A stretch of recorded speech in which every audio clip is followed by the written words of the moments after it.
So a very warm welcome, Dr. Ariyaratne. Thank you so much for giving us your time. Thank you very much. I'd just like to begin by asking you something a little bit about the kind of broader picture of spirituality and how it relates to your work. So Sarvodaya Shramadana is explicitly rooted in Buddhist spirituality. Could you say something about what inspired you to root social development in spiritual principles? You know, we are living in a world where we have so many religious beliefs. And from a religion, we expect people to bring together other people who are not in their religion. But in actual fact, what happens is each religion promotes their own numbers and do not try to bring about everybody together. That's why in a way I'm fortunate in the Buddhist philosophy, though we call it a Buddhism or religion, it is an idea where Buddha tried to tell human beings, you people are the highest developed as well as the mind is concerned.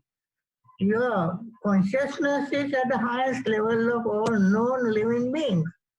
Therefore, you should be able to cultivate certain qualities that help the entire living world, humans, non-humans, and even nature, even plants. So he told us, first thing is try to develop this idea of loving kindness towards all, goodwill towards all. That's why I was connected with the goodwill movement now for decades from the time I was visiting London.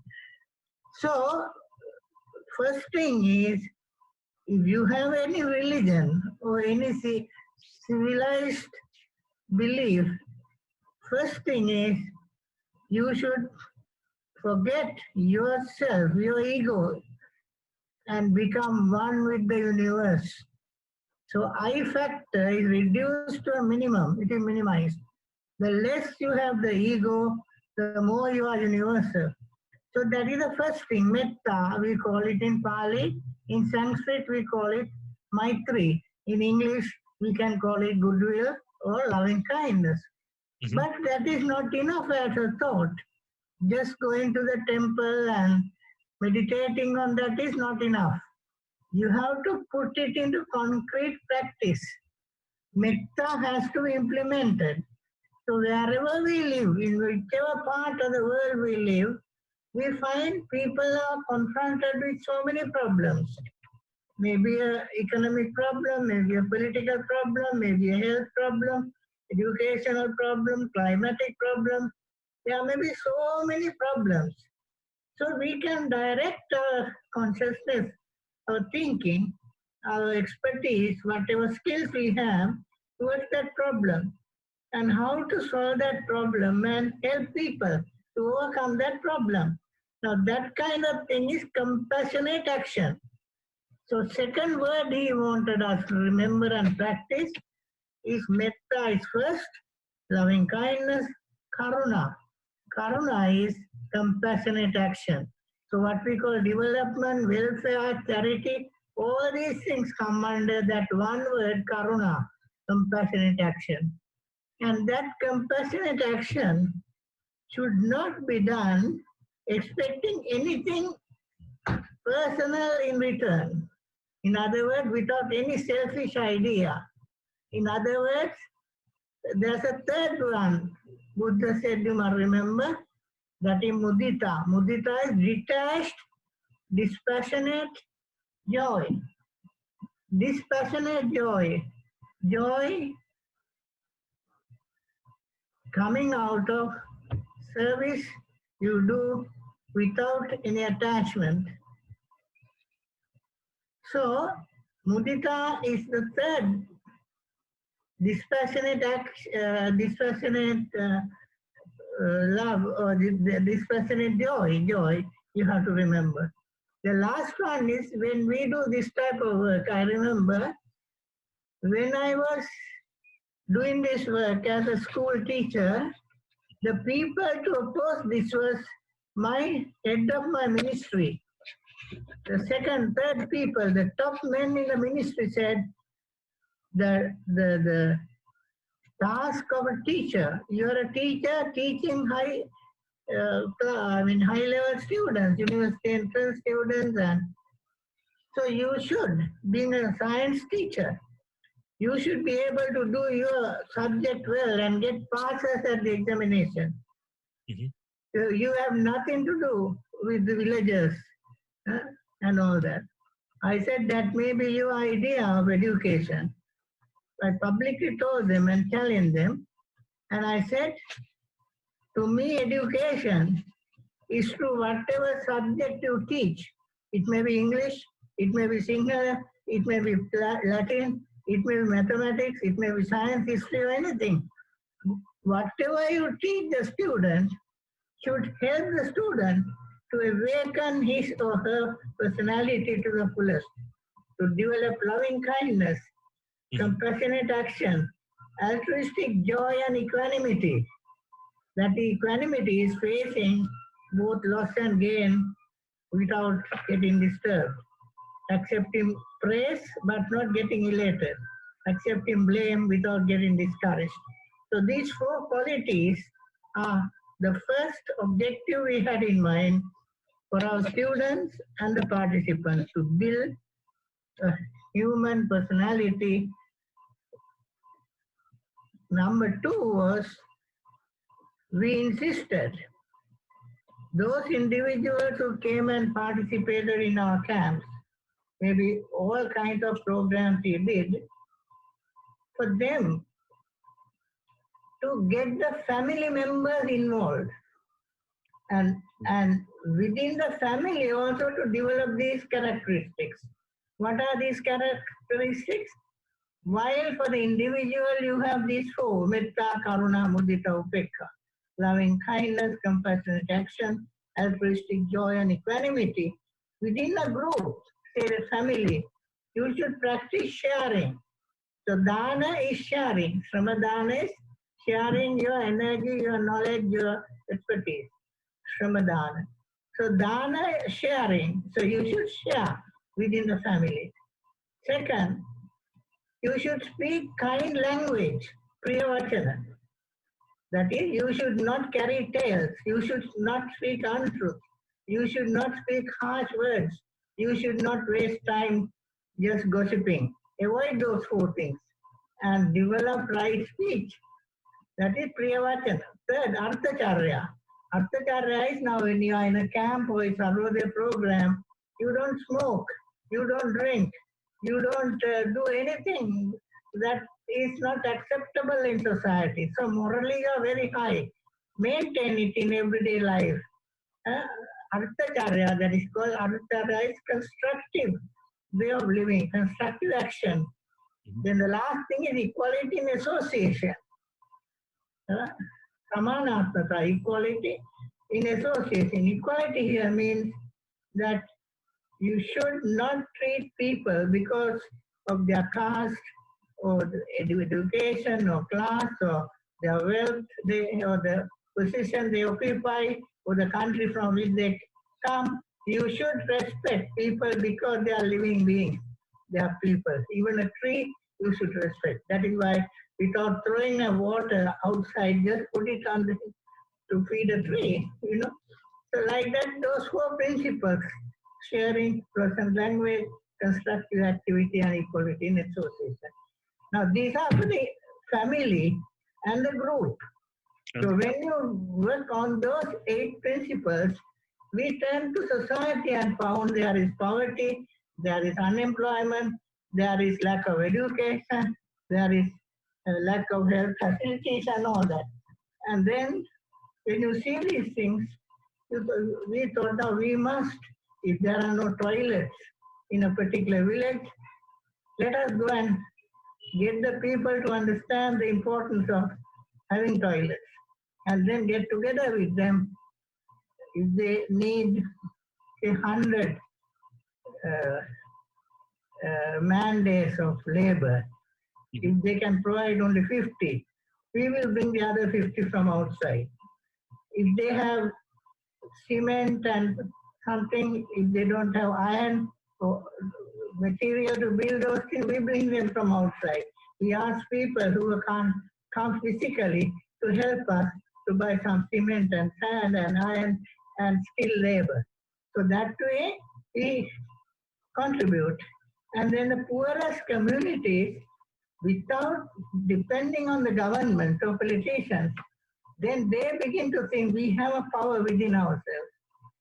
So gathering this people's power, people's strength, and putting it in a scientific way to development, not just casual, charitable kind of development. A development in a scientific way. So if they have a 10-mile long road to the village which has to be built, people go from house to house, beg for land, get the land, then the labor, then they do it.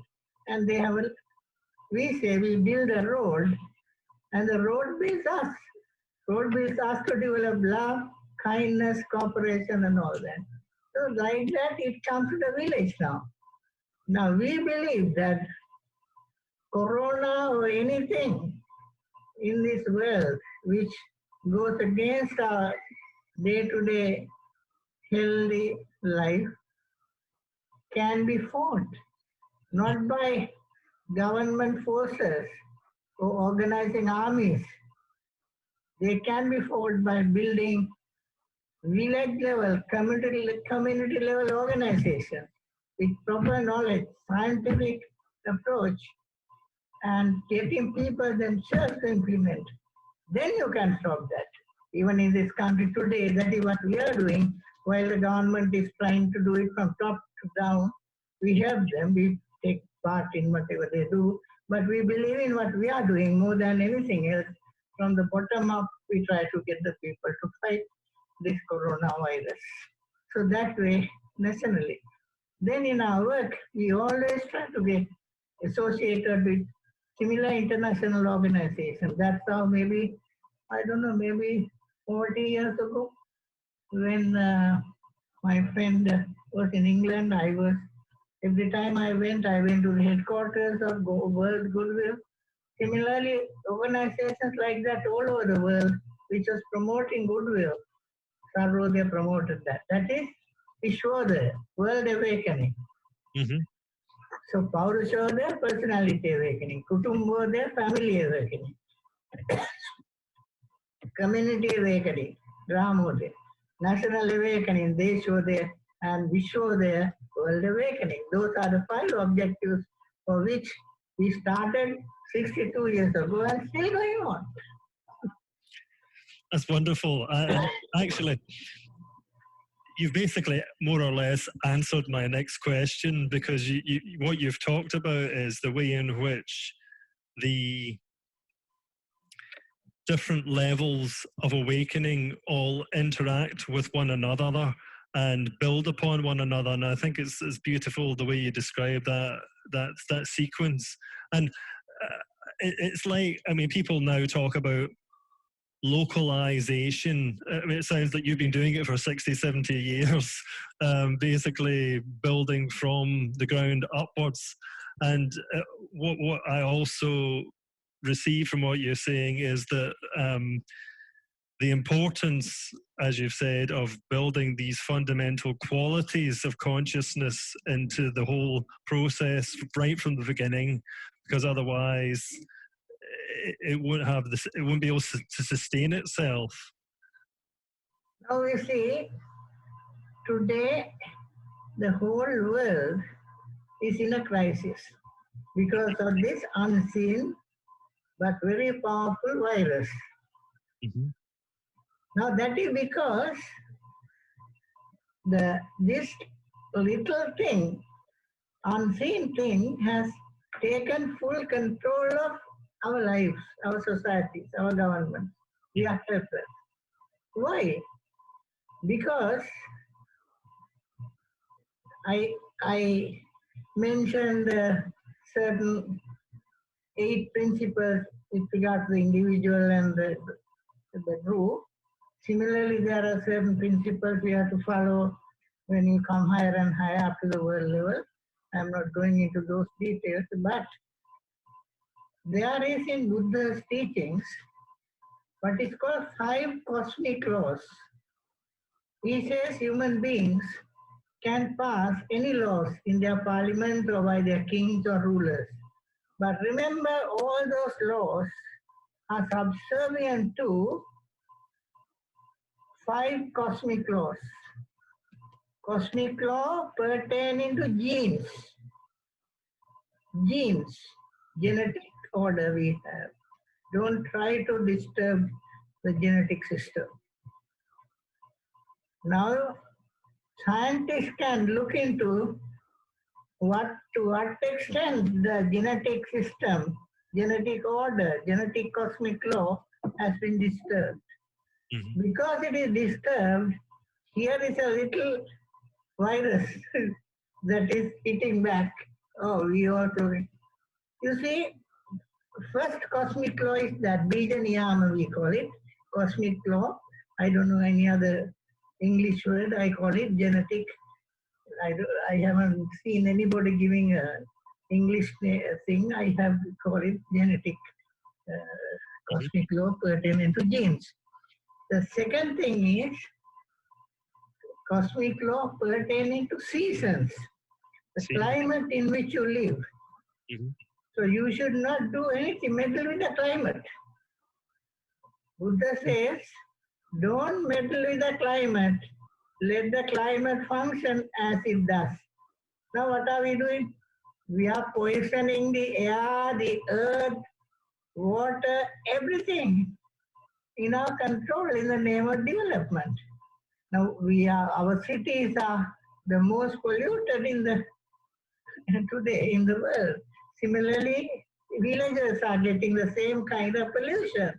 We are cutting down our jungle, destroying nature totally. So environment has to be protected. That is why Buddha says, Bija Niyama number 1, Utu Niyama is season. Third thing is Kamma Niyama. Kamma Niyama is what you do. That is, see that whatever you do to make your living or make your economy grow, that does not disturb the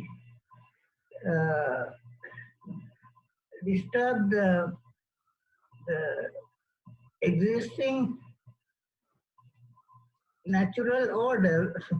In other words, what in the modern day they call it sustainable development. Mm-hmm. The third principle is that, therefore, Kamma Niyama, cause and effect. Remember, whatever you do, it results in there is effect. So you have to be careful. That is the third one, Upuniyama. Upuniyama, Vijaniyama, Upuniyama, Kammaniyama. Fourth one is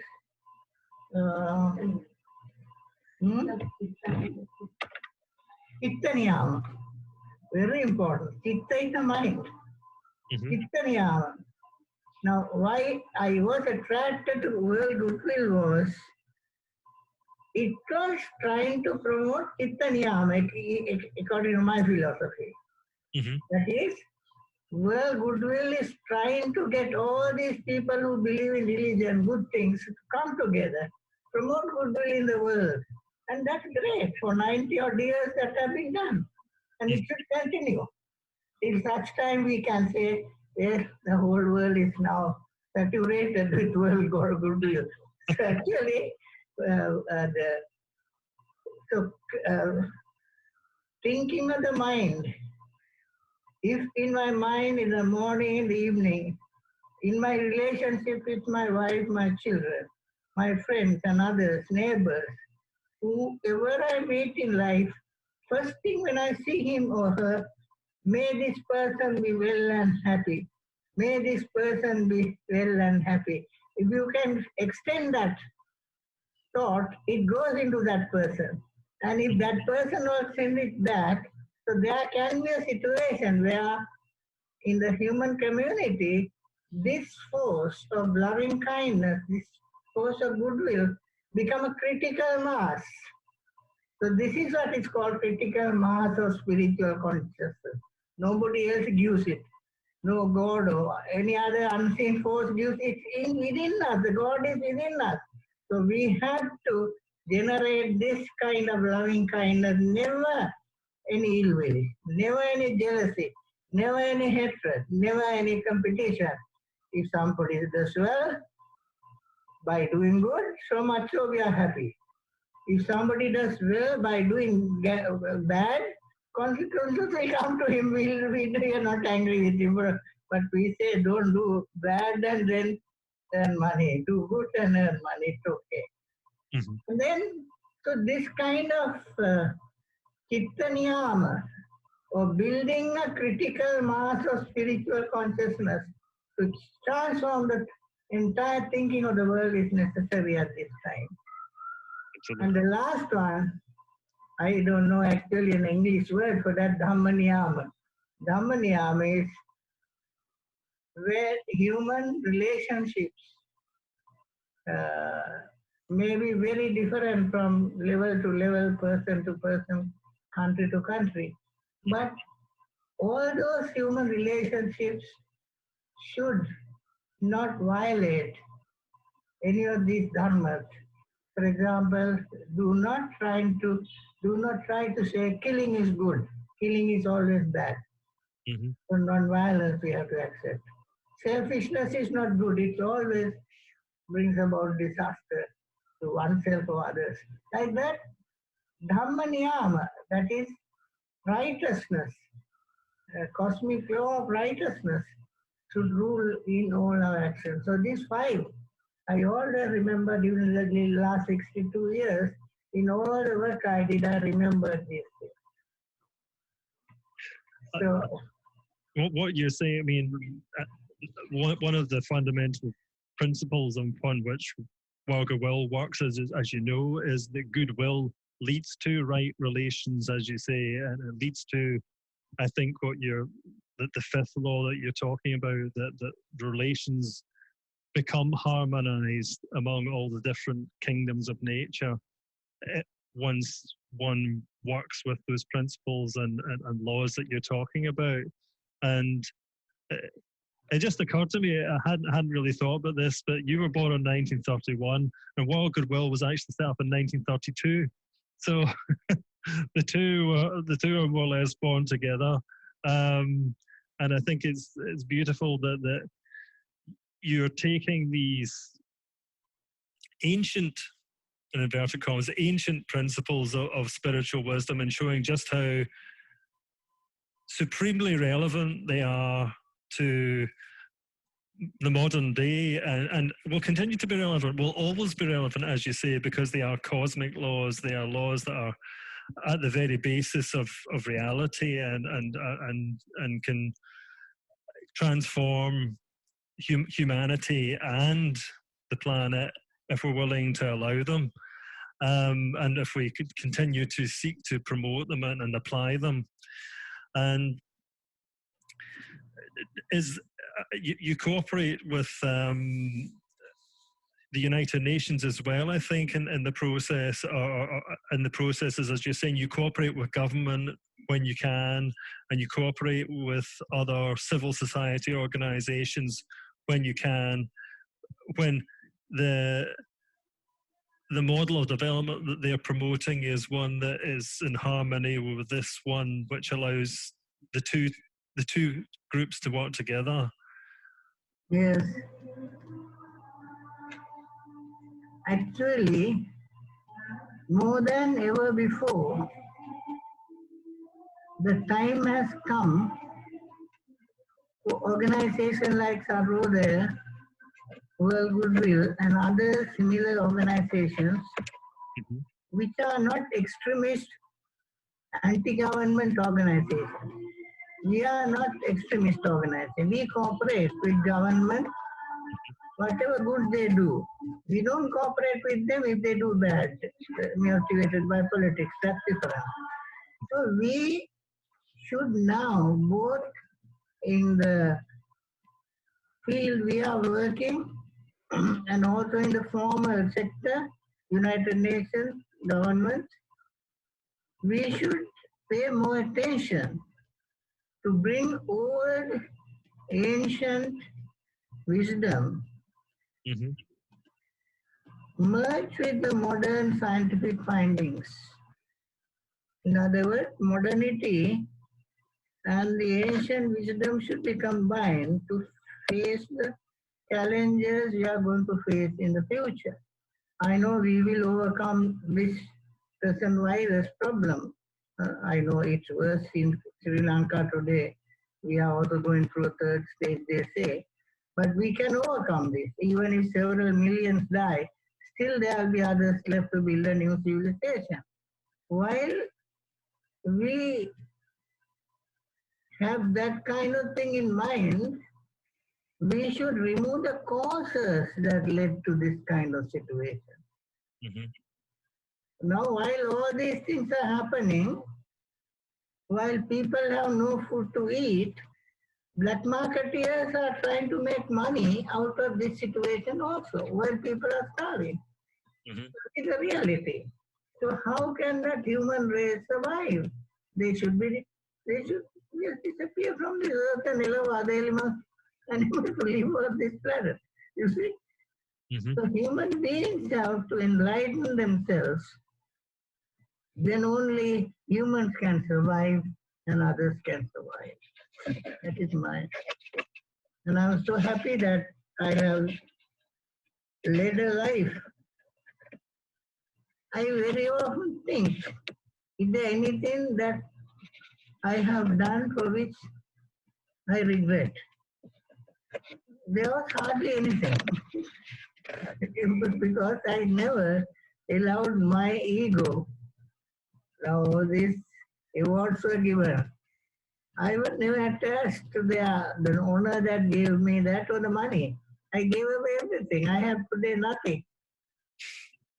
I don't possess anything physical except the day-to-day needs I'm provided with. I have nothing, but tens of thousands of young people have taken up this, and all over the country, in about maybe 20,000 places, they are working. Mm-hmm. And at the national level, they have organized 16 national level organizations, which includes from spiritual to economic alternatives in the society. And they are doing well, while most of the businesses in the country during the last 4 months were running at a loss. Our Sarvodaya economic activities are running at a profit. Do you know that? Whereas we have no profit motive. Mm-hmm. Our economic development programs have no profit motive. Neither we are going to lose, but we have the righteousness.